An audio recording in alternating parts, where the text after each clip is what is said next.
This conference will now be recorded. जी जनाब, IS 23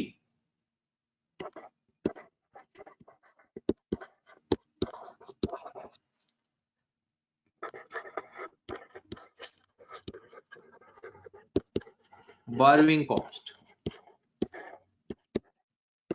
borrowing का मतलब क्या होता है? बोरोइंग का मतलब क्या होता है? उधार। सर जी, किसी से बोरो करना। किसी से बोरो करना। अब इंटरेस्टिंग बात, वो जो अमाउंट बोरो करते हैं that is not a borrowing cost. जो चीज हम, ये बात इंटरेस्टिंग है, बोरोइंग कॉस्ट होती क्या है? एक इंटरेस्ट जो हमने उधार लिया उसके ऊपर जो हम इंटरेस्ट पे करते हैं वो कहलाती है बोरोइंग कॉस्ट। और दूसरा कहलाती है कि उस बोरोइंग को अरेंज करने के लिए अगर कोई कॉस्ट आ रही है, arrangement expenditure incurred, expenditure incurred on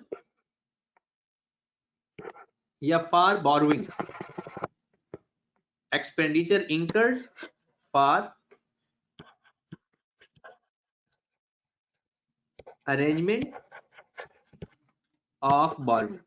लो जनाब, बोरोइंग कॉस्ट बजाते खुद जो बोरोइंग होती है उसको बोरोइंग कॉस्ट नहीं कहते, बल्कि उसके ऊपर जो इंटरेस्ट पे करते हैं और जो उसको अरेंज करने के लिए एक्सपेंसेस आते हैं वो भी बोरोइंग कॉस्ट कहलाती है। तो बोरोइंग कॉस्ट दो तरह से हुई, एक इंटरेस्ट और एक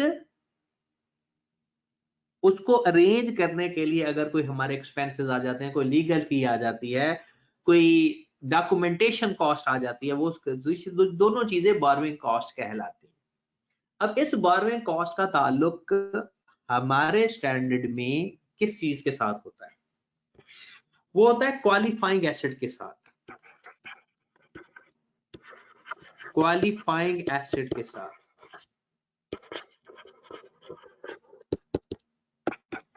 अब क्वालिफाइड एसेट ऐसा एसेट जिसको कंप्लीट होने के लिए सब्सटैंशियल टाइम पीरियड चाहिए होता है।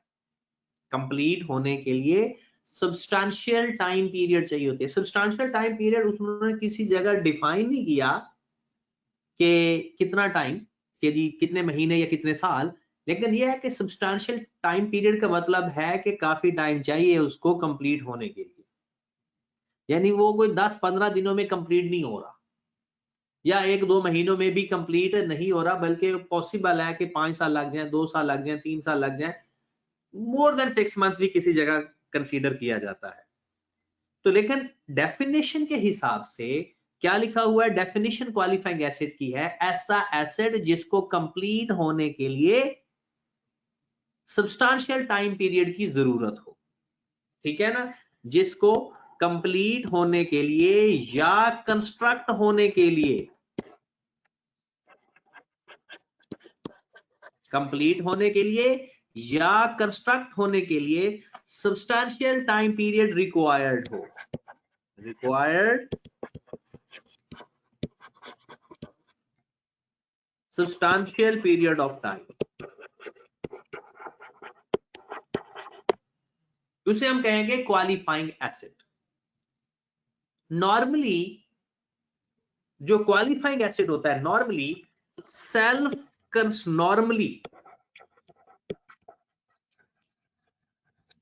Self constructed non current asset को क्वालिफाइंग एसेट कहते हैं। सेल्फ कंस्ट्रक्टेड नॉर्मली की बात कर रहा हूं, नॉन करंट एसेट्स।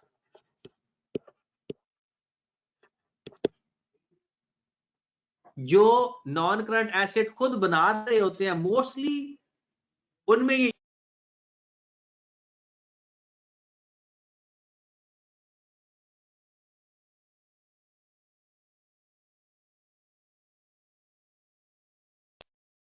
हाँ जी, नॉर्मली जो सेल्फ कंस्ट्रक्टेड होते हैं। और वैसे ये क्वालिफाइंग एसेट में क्या क्या चीजें आती हैं वो देख लें।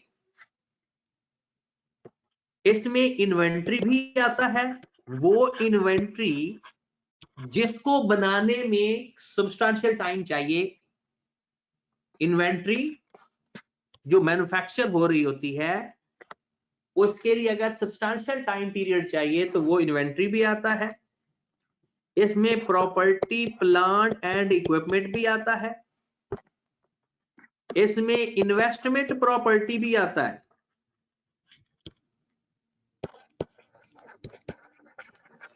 मतलब वो तमाम एसेट्स जिसके ऊपर सब्सटेंशियल टाइम पीरियड लगता है वो क्वालिफाइंग एसेट होगा, और जिसके ऊपर शॉर्ट टाइम पीरियड लगता है वो क्वालिफाइंग एसेट नहीं होगा। एक नजर आप देख लें ये पेज, ये जो स्टैंडर्ड की लैंग्वेज है, बोरोइंग कॉस्ट को हमने कहा कि वो interest, other cost incurred in connection with the borrowing। फिर क्वालिफाइंग एसेट के डेफिनेशन में क्या है? A substantial period of time. कौन कौन से होते हैं? इन्वेंट्री, पीपी, हाँ इंटेंजिबल एसेट्स भी, और इन्वेस्टमेंट प्रॉपर्टी भी। आपको पता है इंटेंजिबल एसेट्स सारे के सारे होते ही नॉन करंट है। इंटेंजिबल एसेट्स सारे के सारे होते ही नॉन करंट है। अब आगे देखें, following are not qualifying asset. Inventory जिसको शॉर्ट पीरियड ऑफ टाइम लगे, और asset that is ready for their intended use और सेल व्हेन रिक्वायर्ड। हाँ, एक बना बनाया एसेट अगर आप खरीदते हो ना, जो रेडी फॉर यूज या रेडी फॉर सेल हो, वो क्वालिफाइंग एसेट कभी भी नहीं कहलाता। ऐसा एसेट जो ऑलरेडी बना हुआ हो, या ऑलरेडी रेडी फॉर यूज हो, या रेडी फॉर सेल हो, वो क्वालिफाइंग एसेट नहीं होगा। ऐसा एसेट जिसको पूरे होने के लिए शॉर्ट टाइम चाहिए, वो भी क्वालिफाइंग एसेट नहीं है। ऐसा एसेट जो ऑलरेडी बना हुआ है, आप वो खरीदते हो या बना बनाया है, तो रेडी फॉर यूज या रेडी फॉर सेल है, तो वो भी क्वालिफाइंग एसेट नहीं होगा। तो जरा नोट देखें, qualifying asset are usually self constructed non current asset. Okay होगी बात? ये तो हो गया हमारा क्वालिफाइंग एसेट का काम। उसके बाद फिर हम चलते हैं बोरोइंग के ऊपर। पहले हमने पढ़ा था बोरोइंग कॉस्ट, अब हम पढ़ रहे हैं बोरोइंग। दोनों में फर्क है। बोरोइंग वो जो लोन हम ले रहे होते हैं, बोरोइंग कॉस्ट उसके ऊपर इंटरेस्ट या कोई अदर एक्सपेंसेस आते हैं। बोरोइंग होती है दो तरह से, एक होती है स्पेसिफिक बोरोइंग। ये आपने चाहे अपने अल्फाज में लिखे, उर्दू में लिखे, इंग्लिश में लिखे, जैसे मर्जी लिख लें। एक होती है स्पेसिफिक बोरोइंग और एक होती है general borrowing.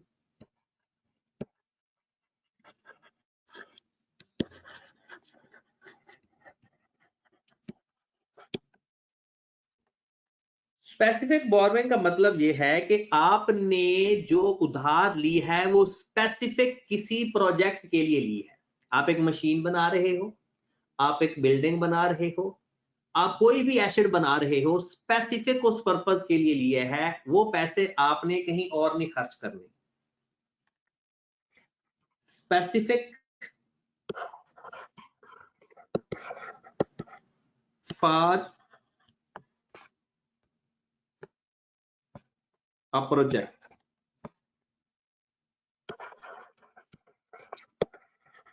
Specific for a project.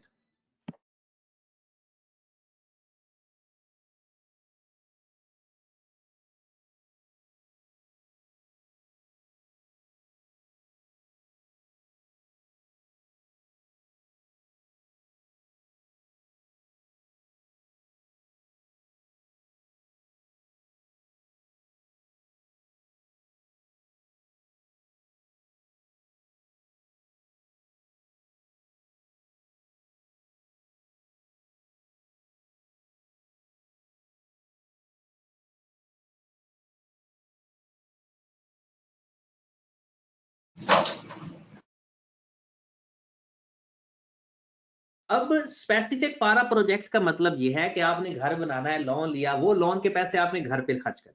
Journal borrowing का मतलब है आपके पास ओवरऑल लोन आप ले रहे हो 2-3 बैंकों से, आप उसमें प्रोजेक्ट पर पैसे भी खर्च कर रहे हो और बाकी पर्पस के लिए, स्पेसिफिक उस पर्पस के लिए नहीं है। Not specific for a purpose, not specific for a project but used partially for project, partially for a project। हम इस्तेमाल कर रहे हैं कुछ हिस्सा उसका, लेकिन वो स्पेसिफिक उसके, देखो ना, जो प्रोजेक्ट के लिए स्पेसिफिक है ना, वो पैसे तो आपने कहीं खर्च करने नहीं है, लेकिन जो जनरल बोरोइंग है वो पैसे आप कहीं और भी खर्च कर रहे हो और प्रोजेक्ट के ऊपर भी कर रहे हो, ठीक है। और ये भी जरूरी नहीं है कि प्रोजेक्ट पर लाजमी खर्च करना, नहीं, अगर जरूरत पड़े तो वहां पर आप खर्च कर सकते हो, ठीक है जनाब। अब किसी भी प्रोजेक्ट को, प्रोजेक्ट का मतलब यह है किसी भी नॉन करंट एसेट को इस्तेमाल करने के लिए, किसी भी प्रोजेक्ट को कंप्लीट करने के लिए, किसी भी प्रोजेक्ट को कंप्लीट करने के लिए जो फंड की जरूरत पड़ती है वो 3 तरह से होता है। किसी भी प्रोजेक्ट को कंप्लीट करने के लिए जो आपको फंड चाहिए होती है, जो पैसों की जरूरत होती है, वो कहां से पूरे होते हैं? Entities on fund.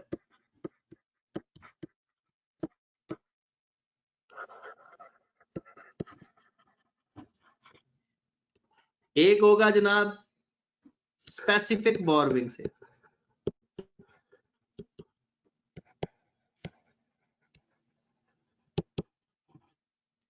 और एक होगा जनरल बोरोइंग से।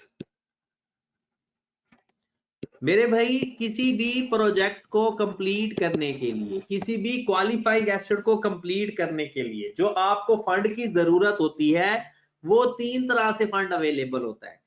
कंपनी के पास अपना पैसा पड़ा होता है, कंपनी बोरोइंग करती है स्पेसिफिकली उस प्रोजेक्ट के लिए, या फिर जर्नल बोरोइंग करती है, मतलब वो अपने जो लोन पड़े होते हैं उन्हीं में से ही पैसा वो प्रोजेक्ट के ऊपर भी लगा रही होती है। अभी ये सारी जर्नल बातें, ये जितनी भी बातें हम कर रहे हैं, ये सारी की सारी जर्नल बातें हैं, कोई भी इसमें कोई क्रिटिकल या कॉन्सेप्चुअल बात नहीं है। जो अपना फंड एंटिटी करेगी उसके ऊपर कोई बोरोइंग नहीं आएगी। There is no borrowing cost, there is no borrowing cost.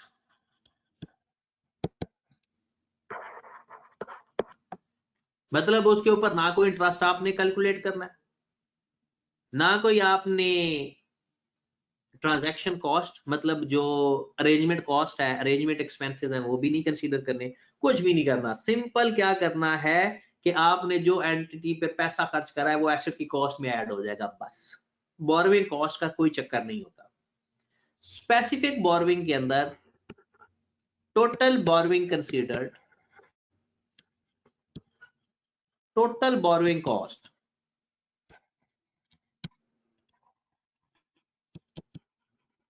Consider, जितनी भी, सारी सी बात है, आपने उसी पर्पस के लिए आपने फंड लिया तो उसकी जितनी बोरोइंग कॉस्ट पड़ेगी, उसका इंटरेस्ट और उसके ऊपर जो कोई अरेंजमेंट फी आएगी वो आएगा, टोटल बोरोइंग कॉस्ट आएगी स्पेसिफिक बोरोइंग की।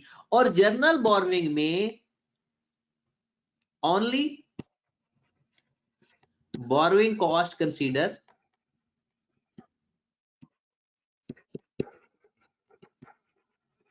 only borrowing cost considered which is used for project,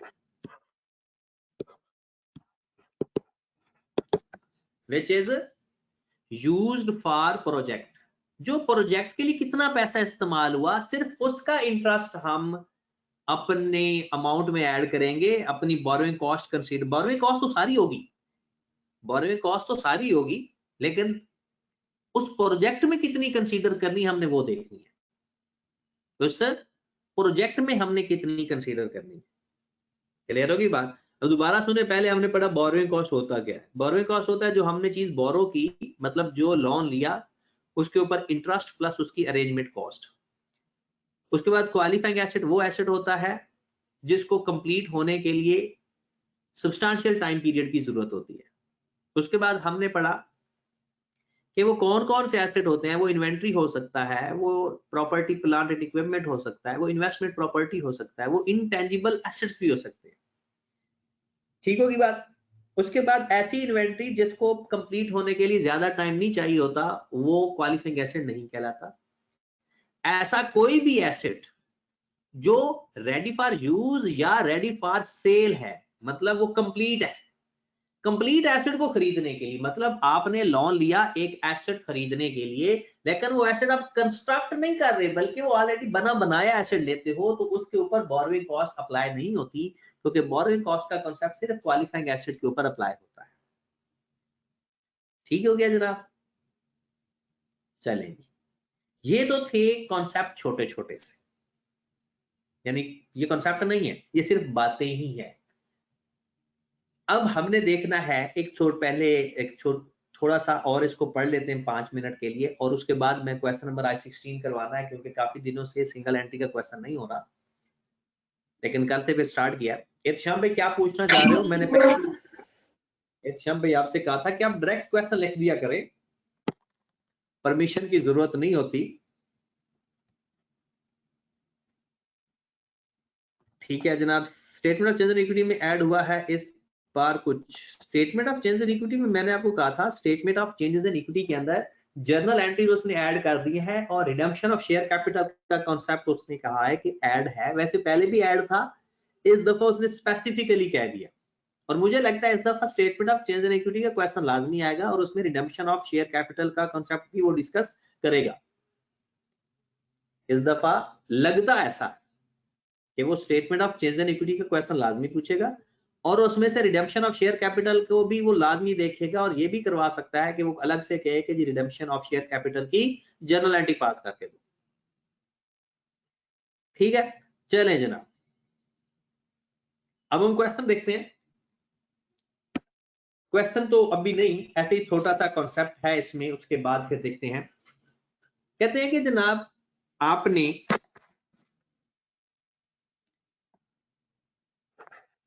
ऐसे एक छोटी सी एग्जांपल देख लेते हैं कि मेन इसको कल ही देखेंगे कि asset constructed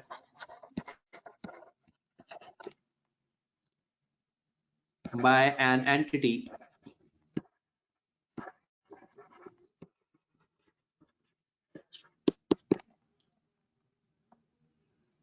to finance its construction, entity arranged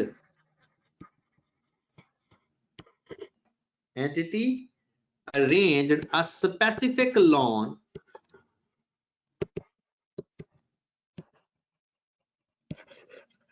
for that asset, specific loan for that asset rupees 2 million at the rate of 8% per annum,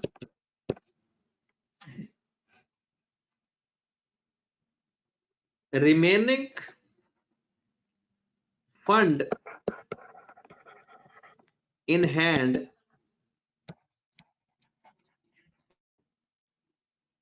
if any invested and earn 3% interest on investment,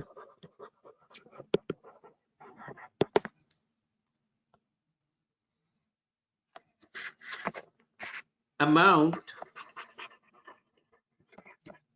paid for asset at 1st January rupees 500,000,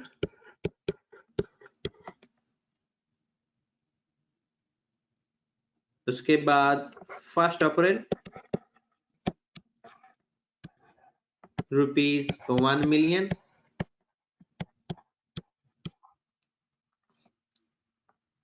First July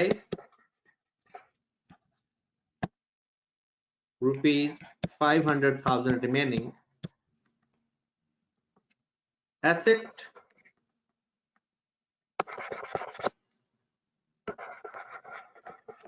completed at 1st July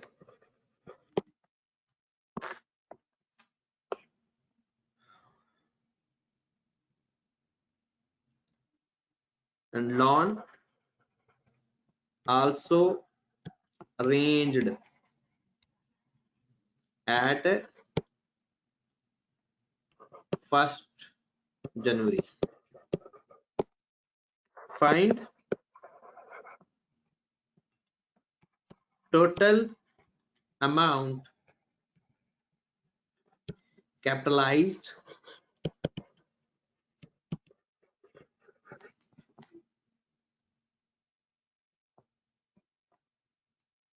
including borrowing cost.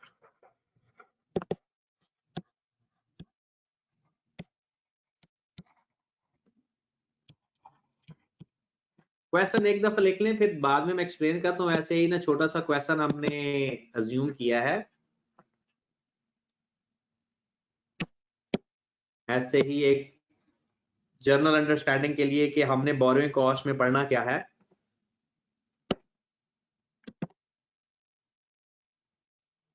तो ये अगर आप कोई picture लेना चाहता है तो picture ले ले, चाहे कोई नोट करना चाहता है तो नोट कर ले। ऐसा ही एक बेसिक सा क्वेश्चन है, छोटा सा।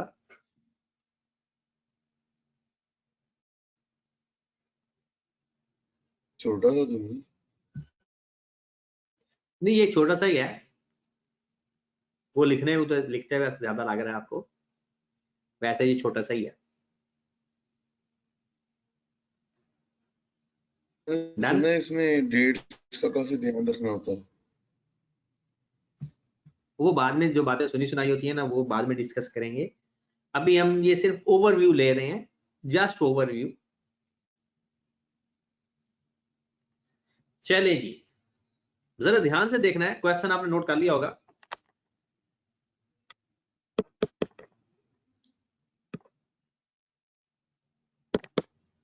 जी आ जाए जरा क्वेश्चन के ऊपर।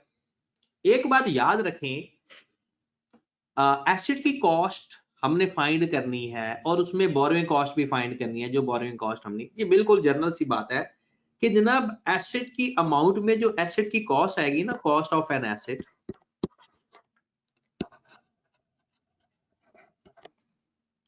कॉस्ट ऑफ एसेट में सबसे पहले आपने लिखनी है अमाउंट जो पे कर रहे हैं, अमाउंट इनकर्ड, बल्कि पेड नहीं, क्योंकि हम तो चलते हैं ना अमाउंट इनकर्ड। जितने अमाउंट इनकर होती जाएगी वो इसमें ऐड कर देंगे स्पेसिफिक बोरोइंग,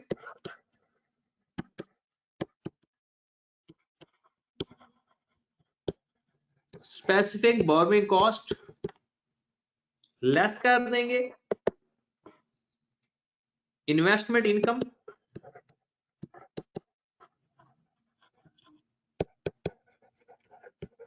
इन्वेस्टमेंट इनकम का मतलब ये है कि जो पैसे आप, लिखा हुआ है ना क्वेश्चन के अंदर, आपने 2 मिलियन ले लिया उधार और आपने 1 जनवरी को 5 लाख पे किया है, बाकी 15 लाख तो आपके पास मौजूद है। वो कहता है जितने पैसे हमारे पास रहेंगे ना, हम इन्वेस्ट कर दिया करेंगे। जितने पैसे हमारे पास रहेंगे हम उनको इन्वेस्ट कर दिया करेंगे। जितने पैसे हमारे पास रहेंगे, हमारी जेब में होंगे, हम उनको इन्वेस्ट करके इन्वेस्टमेंट इनकम हासिल करेंगे। तो हमेशा इन्वेस्टमेंट इनकम अगर क्वेश्चन के अंदर होगी तो वो वर्किंग से ही आएगी हमेशा। उसके बाद होगी ऐड कर देंगे जनरल बोरोइंग कॉस्ट अगर होगी तो।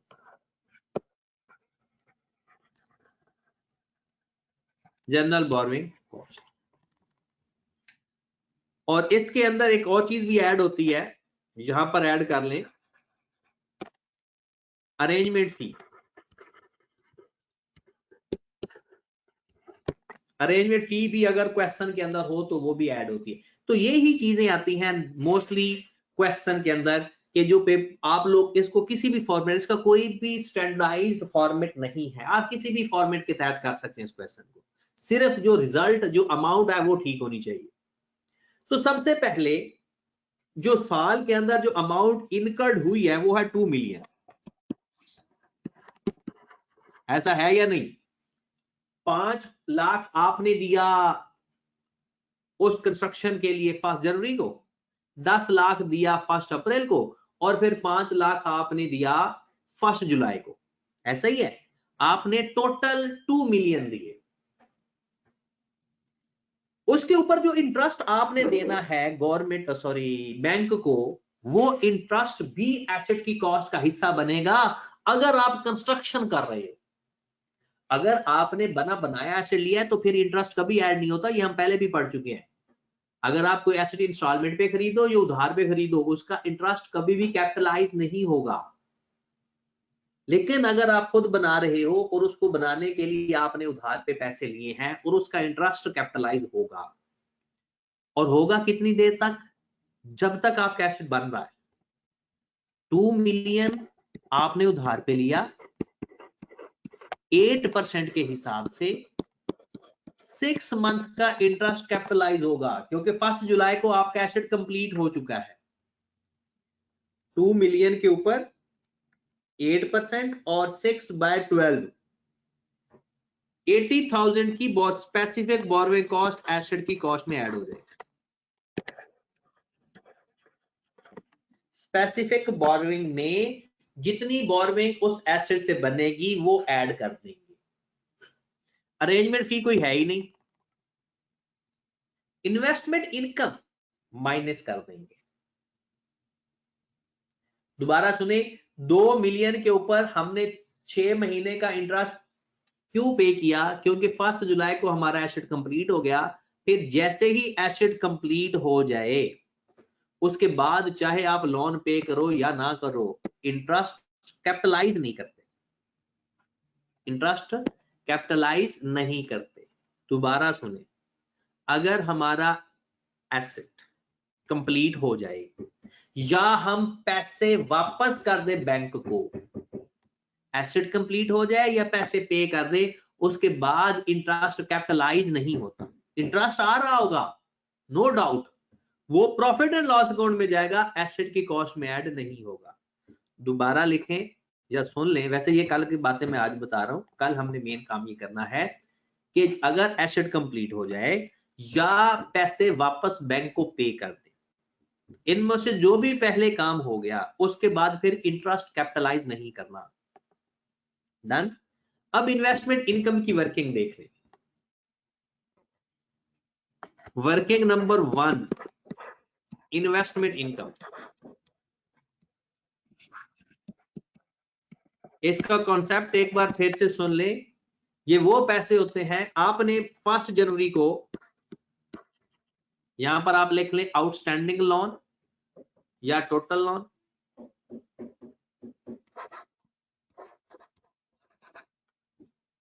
टोटल लोन आपका जो था, और आपने पे उसमें से कितना हो गया?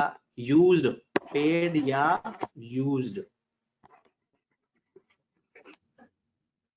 ठीक है, आपका 1 जनवरी को 2 मिलियन का आपने लोन लिया, और यहां पर आप लिख लेना रिमेनिंग, और यहां पर आप लिख लो इन्वेस्टमेंट इनकम। आपने 2 मिलियन का लोन लिया था टोटल, ऐसा है? 2 मिलियन का आपने लोन लिया था जिसमें 5 लाख उसी वक्त आपने पे कर दिया। आपके पास 15 लाख रुपए पड़ा हुआ,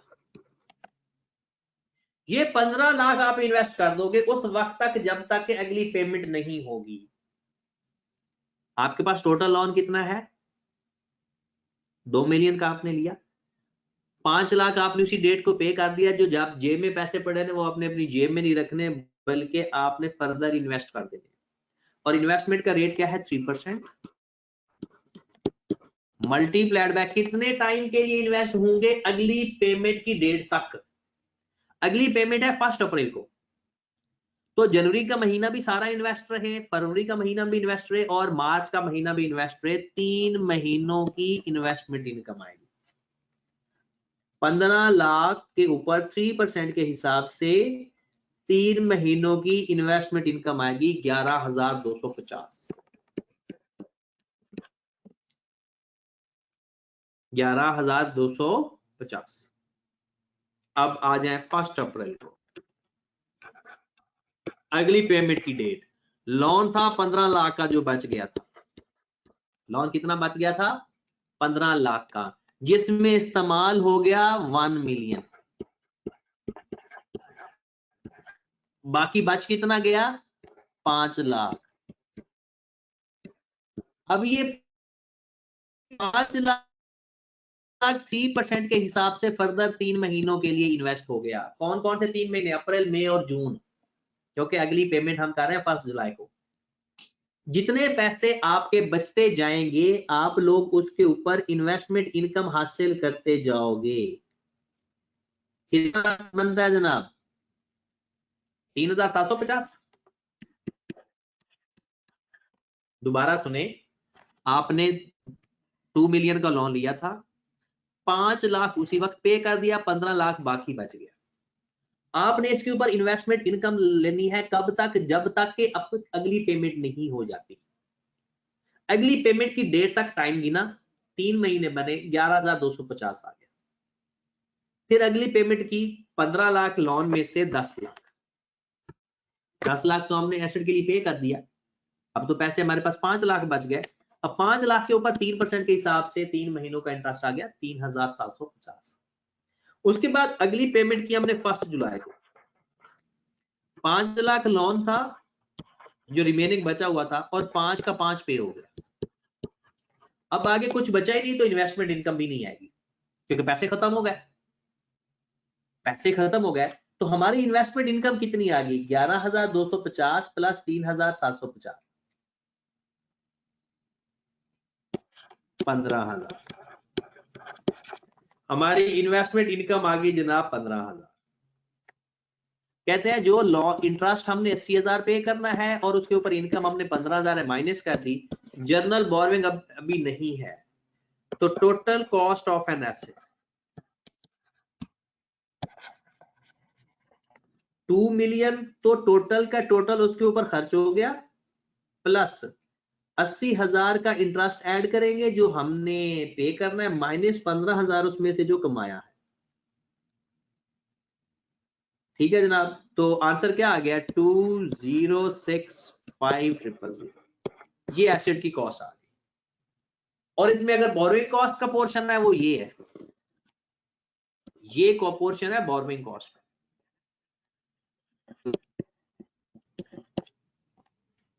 ठीक होगी बात जनाब? ये एक जनरल अंडरस्टैंडिंग, ठीक है, जनरल अंडरस्टैंडिंग है। मेजर हमने कल इसको देखना है, कल इंशाल्लाह, बल्कि ये इस वीक में ये